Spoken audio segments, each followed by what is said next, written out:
Why, hello everyone, welcome back. Welcome back to PlayFrame and Final Fantasy XIV, where it is very, very soggy.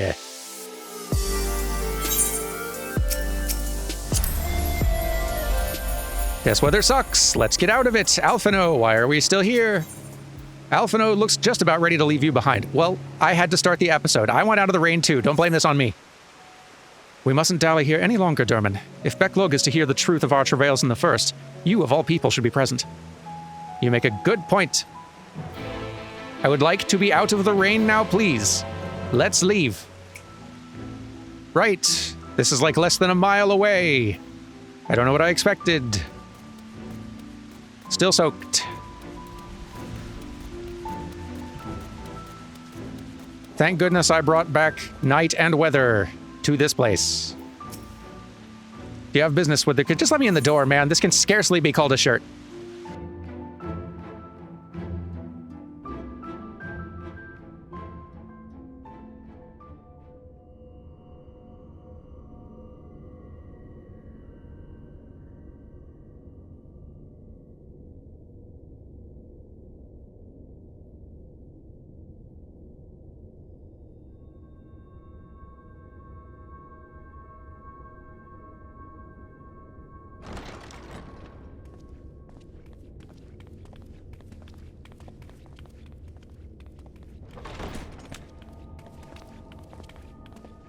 Hello.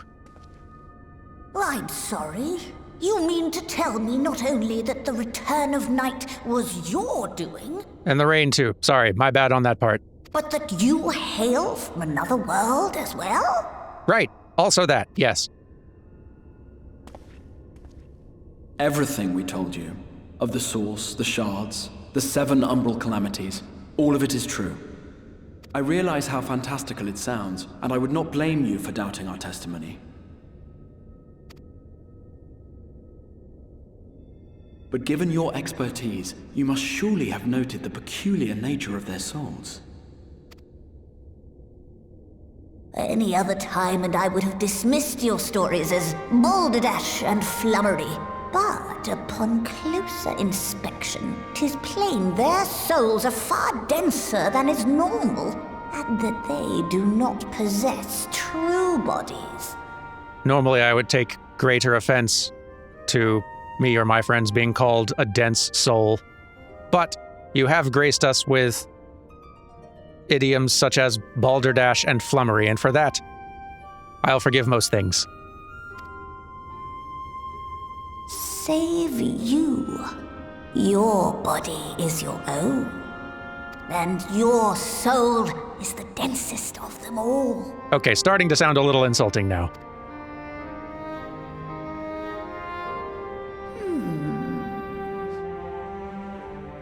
As I said before, were it not for their heroism, the skies over Norvrant would still be awash with light, the realm yet at the mercy of Fall3 and the Sin Eaters.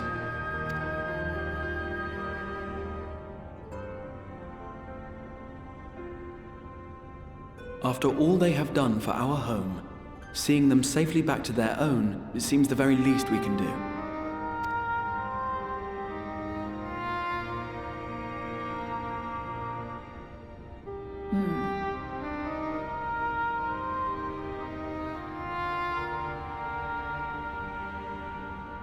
Your tale is intriguing. Yes, very intriguing indeed. Simply to hear it is fitting payment in itself. As for your friends, I can but agree. Their valorous deeds on behalf of Norvrant are deserving of recognition, of their own fitting payment. You will help us then? I will. I would see my knowledge put to good use for a change. I do have one condition, however. I am not the spry young Numo I once was. As such, I will require assistance in my fieldwork and testing. It would be our pleasure. We'll be laboring for our own benefit after all.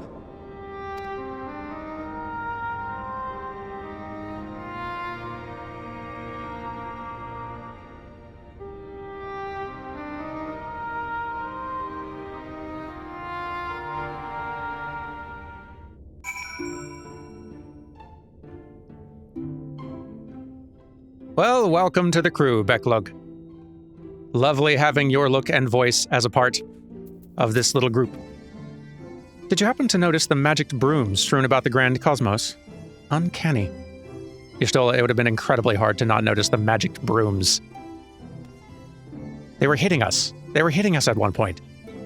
And talking the entire whatever. Beq Lugg has a fine eye. Though we've yet to begin, I rather think the Exarch was right to call on them. I agree. I sometimes forget we're not truly here in the first. It'll be good to be whole again. Working on it. Fortunately for us, Beq Lugg is of a mind to see you and your fellow scions justly compensated for your efforts.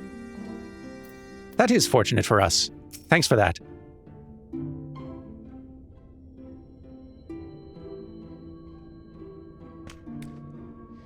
You've spun quite a tale. This voice is going to take a little practice. But tell me, have you given any thought as to how you might return to your world?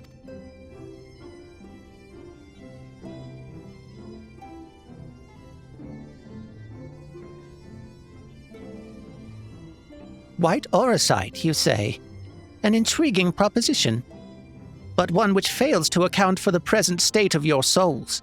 They've become highly charged, likely as a consequence of having maintained tangible forms for so long.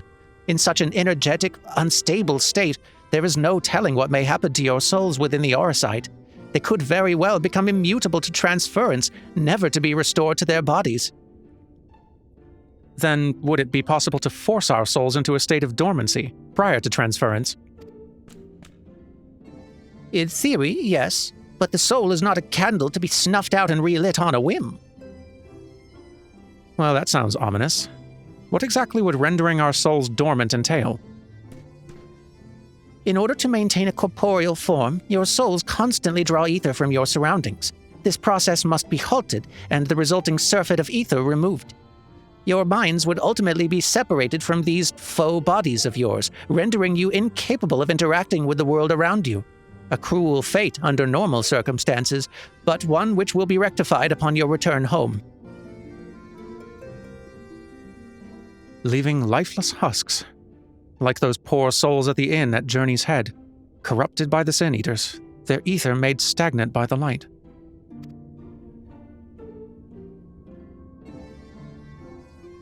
Corrupted? Stagnant? Might I see these unfortunate individuals? Why? Do you think you might be able to help them? I might, or I might not, but I can't know for sure until I've seen their condition firsthand. Then I would be glad to take you to them, on the understanding that you won't do anything which might increase their suffering. It was my faith in man I lost, not my compassion. Well, I see no need for all of us to accompany you. While you escort our guest to the inn, I'll assist Urianger in creating the requisite Auracite. I believe my talents would be better applied to that endeavor as well. Might I leave the three of you to assist Beq Lugg as necessary? Yes, definitely. Let us make for Amareng then.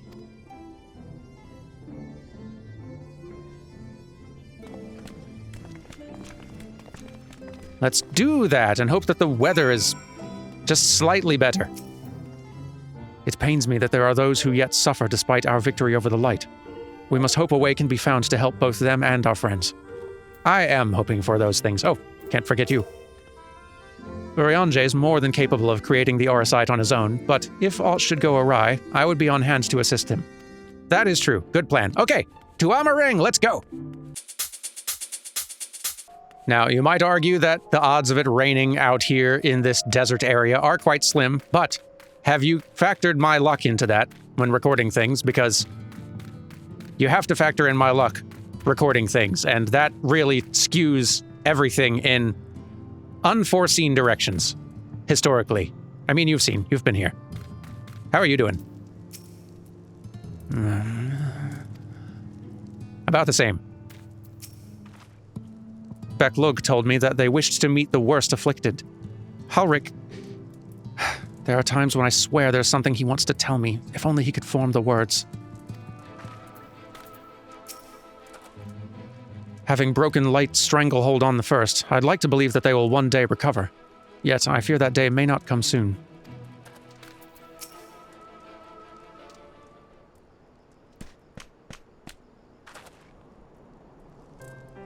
So this is Ulrich, is it? Yes, his etheric balance leans perilously towards the light. Towards stasis. What do you suppose will happen to him? Not too bright, are you, boy? The same as all poor souls corrupted by the light. He'll become a sin-eater. You don't know that. We've defeated the Wardens and banished the light from the night sky. Halric was completely unresponsive before, but now...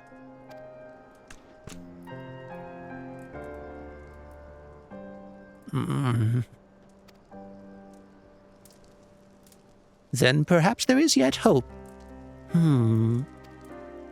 If I may, there is a treatment I wish to administer to the patients. What sort of treatment? In the course of my studies of the soul, I once created a tonic which could temporarily stimulate the ether in one's body. After some refinement, it came to be used by the Knights of Verbert. Then for far darker purposes. Lest it fall into the wrong hands, I swore never again to make it, but for their sakes, I will break that oath. It is not like to reverse the stagnation, mind you, but it should offer some measure of relief.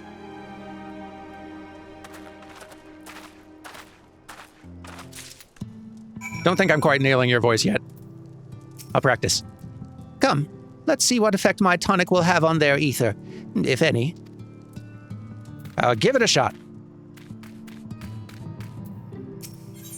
Glad to see enough of you still... Why am I pulling up a menu? We've got, buttons. This potent tonic invented by Beq Lugg during the time of Verbert is said to revitalize the soul, both figuratively and literally. Drink up. What is this warmth I feel in my chest? Hopefully, it's working. Todden, good to see you still kicking. Have a sip. Todden stares blankly at you.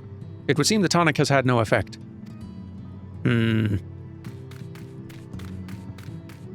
Somewhat less responsive as well.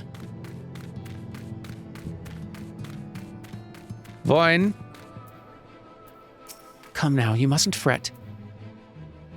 You must drink this, though. I feel warm. And my legs, they don't feel as heavy. Okay. 2 out of 3. Not terrible results. For an improvised little test.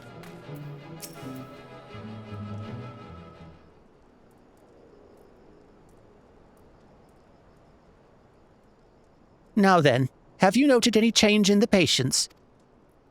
A notable rise in body temperature and increased motor function.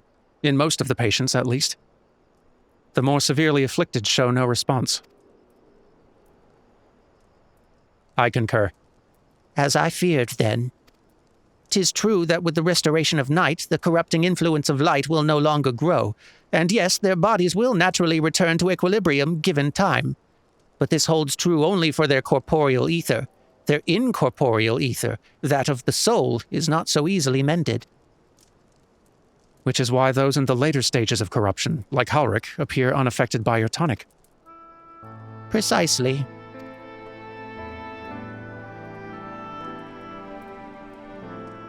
The boy's soul is too far gone, his mind held together by the finest of threads.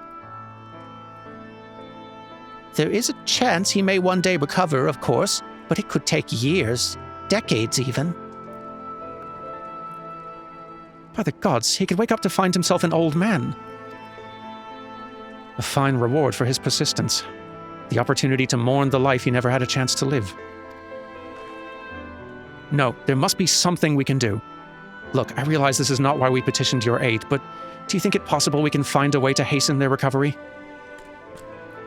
Maybe. Nor do I think it impossible that, in treating them, we might learn something of relevance to your own predicament. Multitasking, I love the... Right. Right, multitasking, though. I love this. Good efficiency. Team. Corporeal and incorporeal ether. I confess, I've never had the calls to make the distinction. Did they just say what I think they said? Might there really be a way to help Howrick and the others?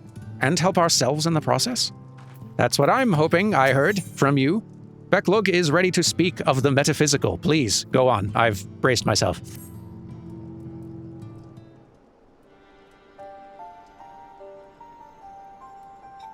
I suspect the Crystal Exarch has told you of my past, that I was once a mage of the Royal Court of Verbert, and that soulcraft was my field of study.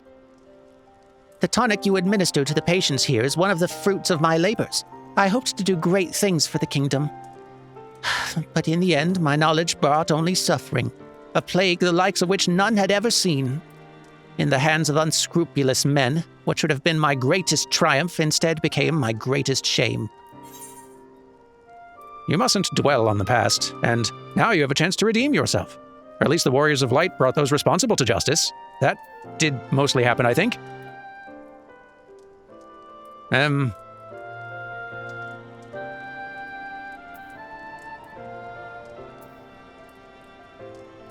Well, with this, at least we can demonstrate we have some familiarity with the story and situation.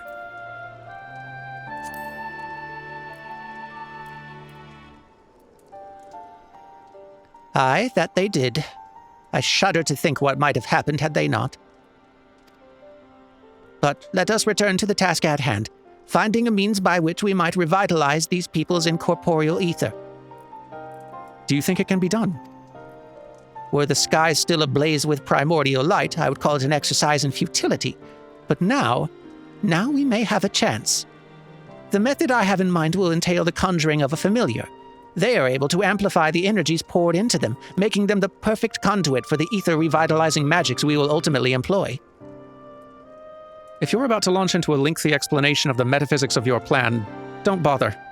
I'd rather get on doing whatever it is that needs to be done, if it's all the same to you. Whatever reagents must be procured or spells invoked, I'll do it.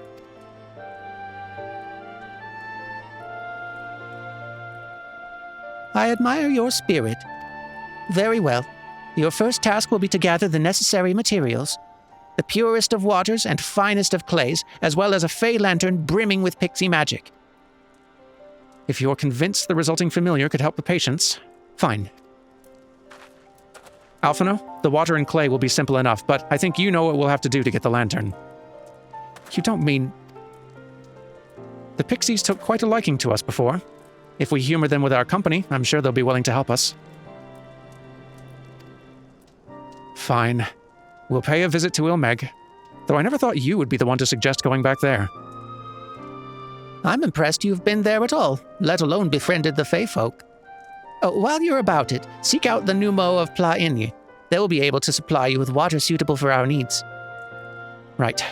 Let's get this over with, shall we?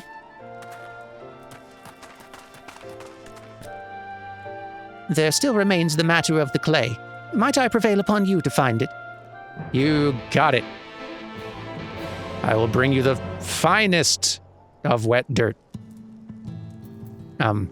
Like, any place specific, or... Clay from Amareng would likely be best. Know you of anyone who might be able to assist us? Miners at Twine would definitely know... Like, Scavengers of Mortsuk probably too, but... I mean, it's miners at Twine. That, like, dirt, ground, miners. Ah, yes, they will be able to point you in the right direction, I'm sure. While you and the twins are occupied, I'll see if there's aught else I can learn of the stagnation which afflicts the people here. Good plan. Excellent plan. Yes. Okay, where we go? Yeah, okay. To Twine, let's go.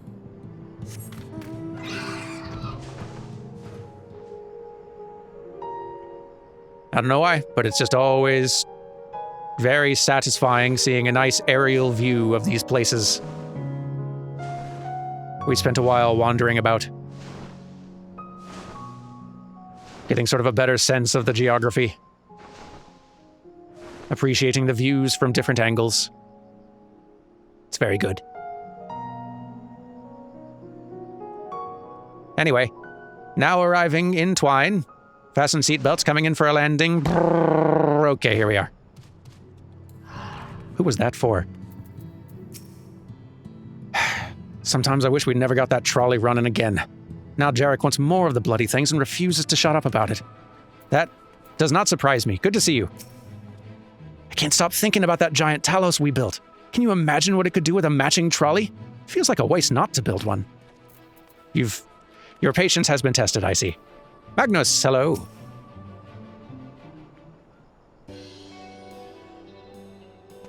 Durman. Well, what a coincidence.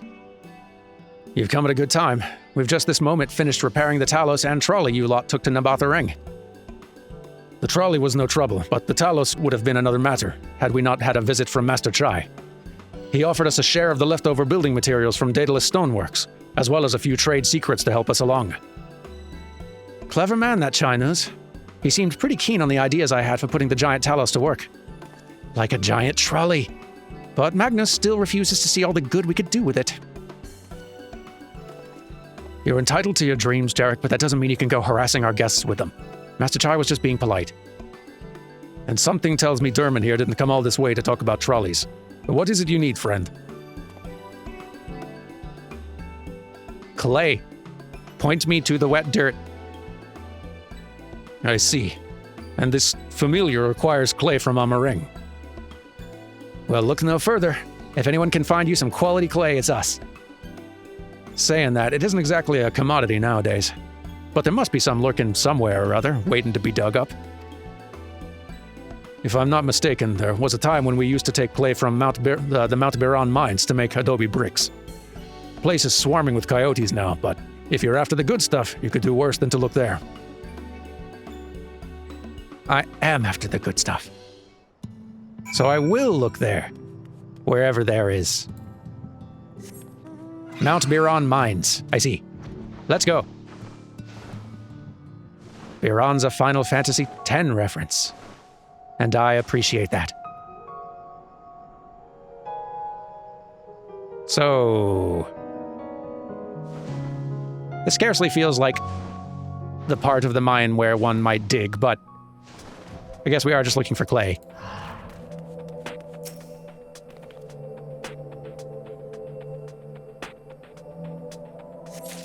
A 1. There we go. 3 clay collected. Let's be heading back. Gang, how did the whole Ilmeg thing go? The pixies were constantly confusing me with Alizé. In jest, I assume. I mean, it's not as if we look that much alike. We don't look that much alike, do we? I will simply say I am glad the two of you are dressing differently these days. That had better be the only thing we need from the pixies. If I have to endure one more prank, so help me gods. I appreciate y'all's sacrifice. The twins have returned, and in one piece at that. I was convinced the pixies would turn at least one of them into a garden ornament, but no. You have the clay, I take it? I do have the clay, and you can take it. A finely grained soil material found in Amaring. All yours. I have no use for this. Wonderful. We need but combine the clay and the water, then heat the mixture with the Fey lantern. After that, it will be a simple matter of settling upon a suitable form and performing the necessary incantation. Beq Lugg, I have a question. In the event that we had need of this spell and you weren't around, would it be possible for another to perform the incantation?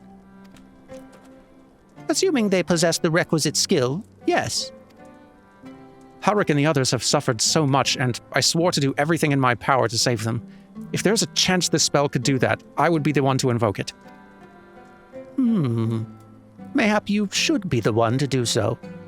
A deep understanding of the subject's physical state, combined with a strong desire to help them, can drastically increase the magic's effect. And you are plainly more familiar with these people than I. I dare say there are few in all of Norvrent more dedicated to finding a cure. Is that not so, Durman?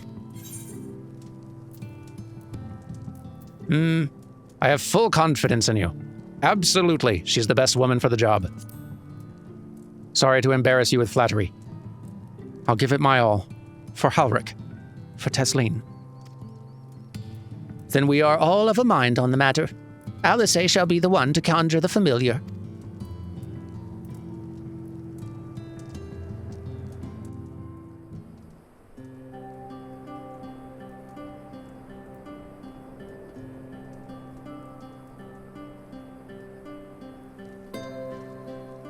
Let us begin. I trust you've prepared the clay?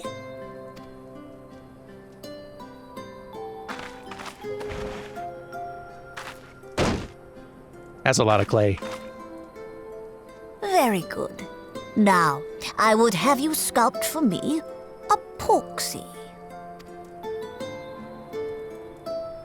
Plump, with floppy ears and a short curly tail.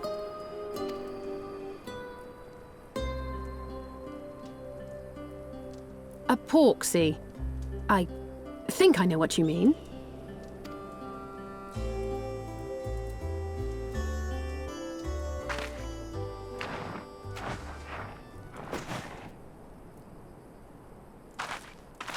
There we are. How's that?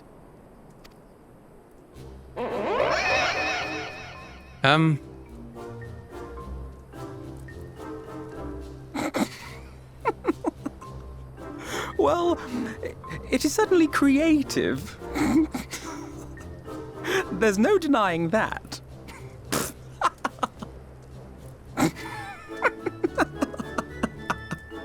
Yes, I'm no artist. Very funny. Pay him no mind, child. Though it may look like a grotesque parody of reality, it is what the invoker believes that matters.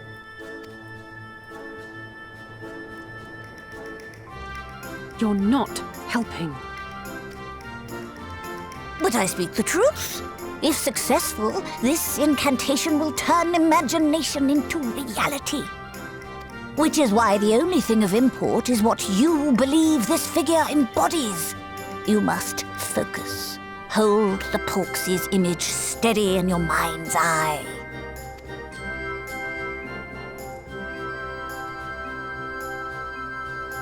Now then, as I taught you, relax and allow your energies to flow.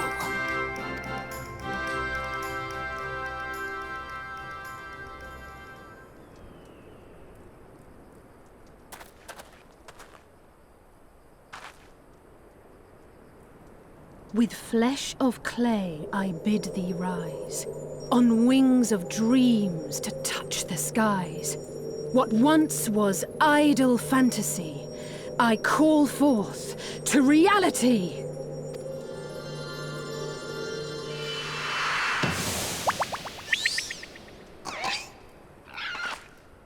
Cute.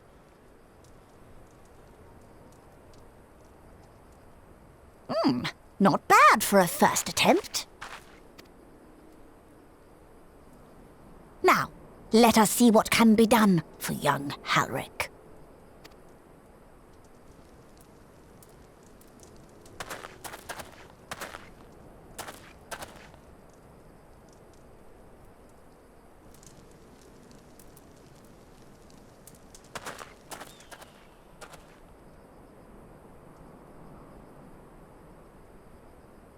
Through the operation of the magics you invoked to animate this familiar, it is now replete with the energies required to stir the boy's soul.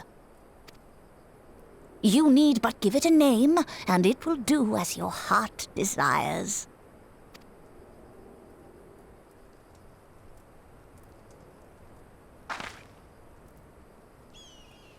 A name.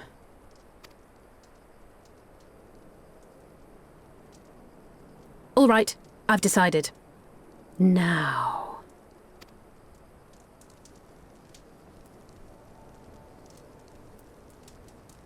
Go, Angelo!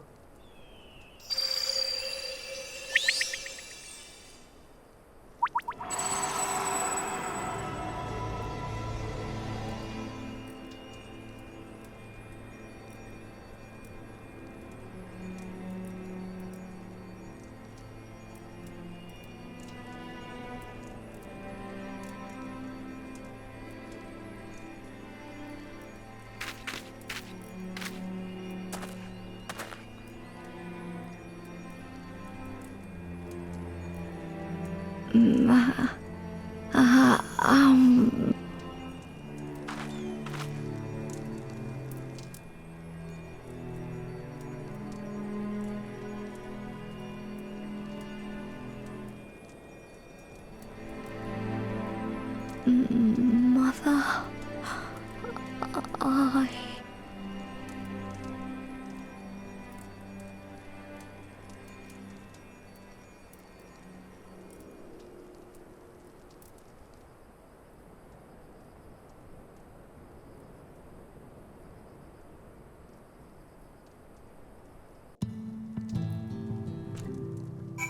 Well, that was something. Bit of progress, and Porksy is a very good name for this little thing. The girl's resolve is quite impressive. One might almost think she drew strength from another. By the 12, though it was for only a moment he spoke, there may yet be hope for these people.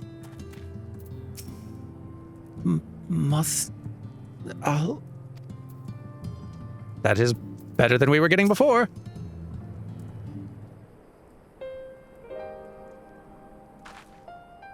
How is he, Beq Lugg? Did it work? I believe it did.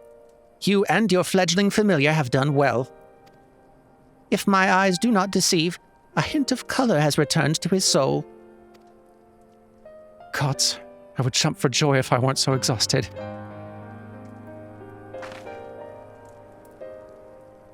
We're so close now, Halric. As you are even now in the process of discovering, this magic asks much of the invoker. What you may not have realized is that the same is also true of the subject. As such, we must proceed with caution. However, with further treatment, I have the utmost confidence the boy will make a full recovery. Observing the reanimation of his stagnant soul has been most enlightening. I'll need time to put my theories to the proof, but I believe I can fashion a spell to produce the opposite effect, that is, to induce stagnation, thus enabling our safe transport back to the source via Aurosite. A thought occurred to me about this treatment. Beq Lugg said when the soul is rendered dormant, the mind is separated from the body, that a person becomes incapable of interacting with the world around them. Does that not sound a lot like some of the tempered back in the source? Not really. It's the fate of most tempered to become slaves to primals, save in a handful of cases. Or am I missing something? If I can master this technique, the art of revitalizing the soul, I know of at least one in the source who could desperately use such treatment. Ah, Gabu, of course.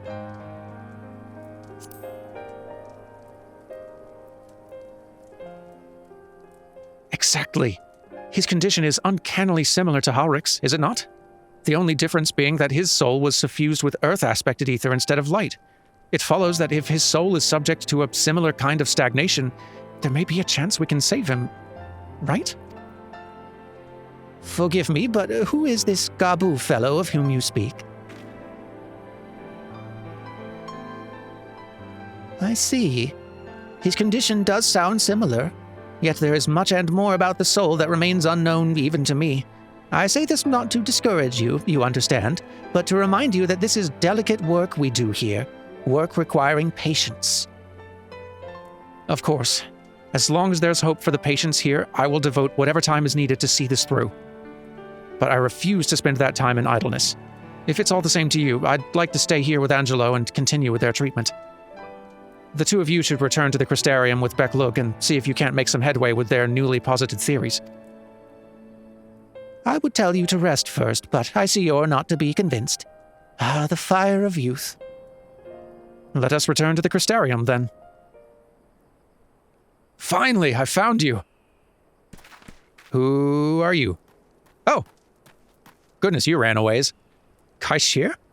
What are you doing all the way out here? There's trouble back in Ewelmore. Lady Chai's beside herself, sighing, pacing, the whole lot. Near enough begged me to go and find you. Sighing and pacing, you say? It must be urgent. I take it I will be returning to the Crystarium alone. Go on, then. It's not as if I have anything for you to do. Thank you, Beq Lugg. See you later. Sorry for bothering you and all that, but she says the future of Yulmore's at stake. Well, that does sound important. We worked so hard for that. I love how long this, like, Alisaie caring for Gabu, and that being a huge, important thing for her. For, let's see, that was mid-Heavensward patches. So 2 full expansions later, basically. That is still a thing that she is actively caring about, and that, like, wasn't dropped. It wasn't, like, dropped and forgotten completely, and now it just magically came back up. Like, we've gone and visited Gabu a couple times with her. Like, it's a thing that's clearly been eating at her, and I love that sort of longer-term storytelling stuff. And character stuff as well. That's like a really important thing for her character as well. Good game, man. The future of Yulmore is at stake, is it? Well, do for them what you can, but keep an eye on Alphino, would you? See to it he doesn't involve himself more than is necessary. That seems very challenging, but I'll try. Whatever could be so urgent for Lady Chai to summon us thus? Let's go find out.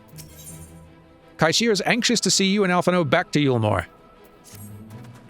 Lady Chai is up in the parlor. Best not keep her waiting, eh? Right you are. You guys can walk there if you want. I am going to take a faster way. It's pretty far. It's kind of a long way to walk, and... Gales, are you kidding me? Welcome to story mode. I'm here. How did you beat me? On foot. It was the folks over at the Crystarium that told me you'd be down at Journey's Head. And lucky for me, you still were. Running around after people's tiring work. You guys should learn about mounts. I'll teach you about mounts someday. Remind me. Well, not here seems out of the ordinary. Though I do not see Lady Chai anywhere. Probably pacing around outside again. Staring off into the distance and all that. Sighing. Strange. Let's see if we can find her and discover the source of her distress. It's a plan. Lady Chai. Are you about? Prepare to cease your distress. One of your favorites is here. Actually, both of your favorites are here. I assume me and Alphino are your favorites. Alphino, definitely. I would like to think I'm one of your favorites. Not the most important thing right now, I suppose. Sorry about the weather. You can probably blame me for this. Fear not, it'll probably go away when I do.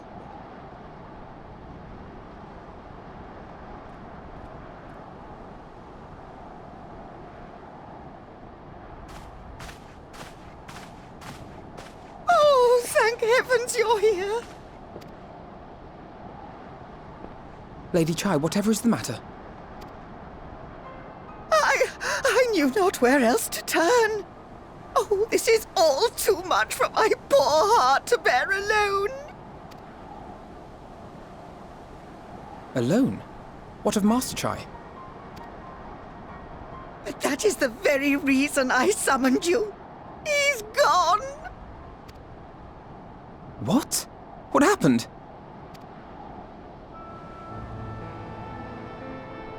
It all began after the events at Mount Gulg. With Lord Vorthry out of the way, we all agreed that a new leader must be chosen. And so you held an election? Yes, well, sort of.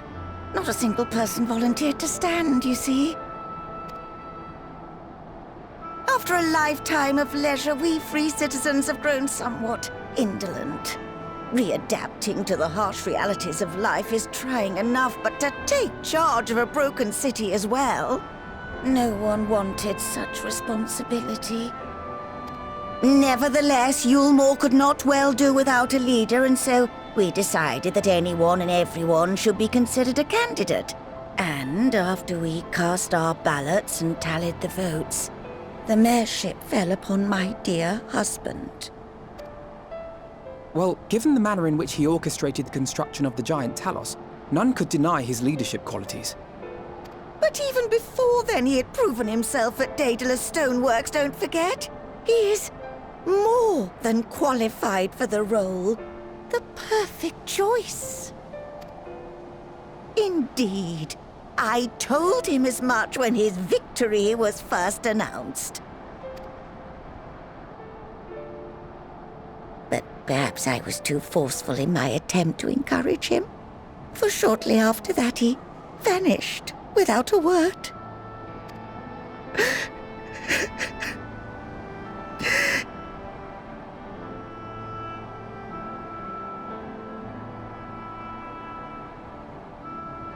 You believe he was so daunted by the burden of leadership that he felt compelled to flee?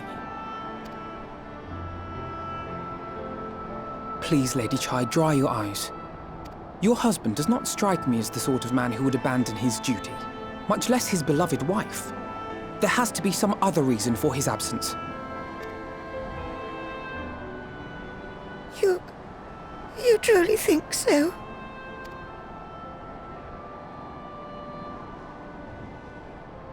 What about you?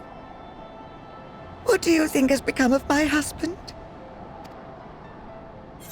Well, he does seem a little skittish, but... Well, skittish isn't the word. Anxious. He's the anxious sort, but...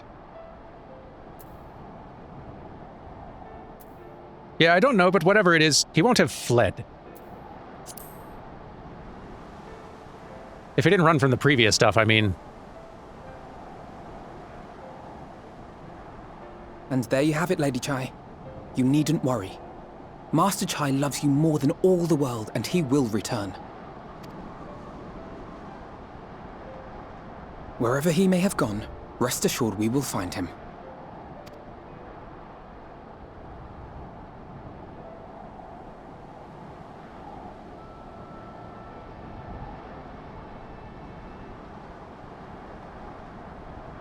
Thank you, my dear boy. You have set my mind at ease. I will trust in my husband and await his return.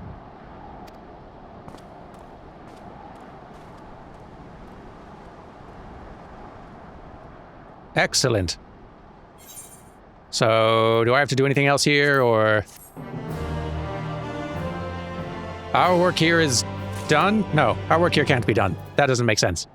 But we should probably get to the rest of it next time. Thank you all very much for watching. I will see you next episode, where it will no doubt be still blustering in a way almost never seen out here. I guess I'm very good for seeing unusual weather. Might as well put a positive spin on it. Anyway, see you next time. Goodbye!